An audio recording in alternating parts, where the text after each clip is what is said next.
Bonjour à toutes et tous, je vous propose dans cette vidéo de découvrir la fonction Tap Tempo. Alors si vous ne savez pas encore de quoi il s'agit, sachez que cette fonction va vous permettre de définir un tempo. On dit aussi une vitesse métronomique. Mais imaginons le scénario suivant. On va dire pour l'exemple que je viens de trouver cet enchaînement en jouant sur mon clavier. Un, 2, 3, 4, 1, 2, 3, 4. Malheureusement, je ne sais pas à quoi correspond exactement ce tempo pour que je puisse le déterminer ici dans ma barre de transport.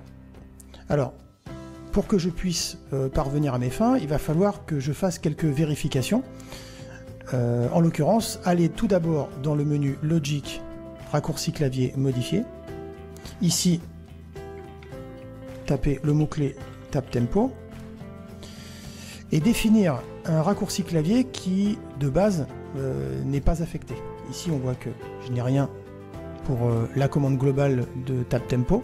Donc il va falloir que j'assigne ici une combinaison de touches. Je vais cliquer ici sur le bouton Apprendre par nom de touche et utiliser arbitrairement, après vous pourrez choisir celui que vous voulez, la combinaison Alt, CTRL, Shift et B. Voilà, par exemple. Je sors de cette fenêtre.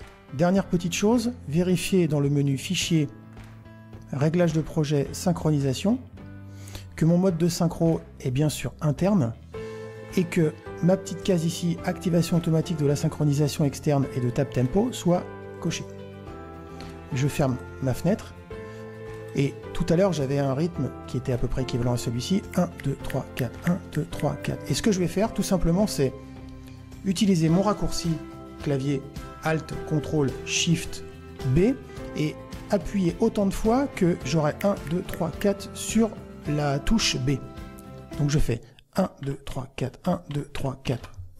Et là on voit que automatiquement Logic a attribué à mon projet la vitesse métronomique de 223 BPM. Alors ici, si je vais dans ma piste tempo, on voit que j'ai 223,6.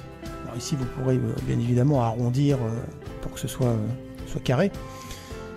Et on peut vérifier que notre tempo corresponde bien avec le métronome.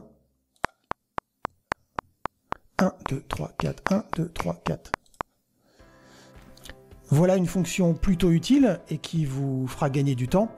J'espère que cette petite vidéo vous aura plu et je vous dis à très bientôt pour un nouveau tuto.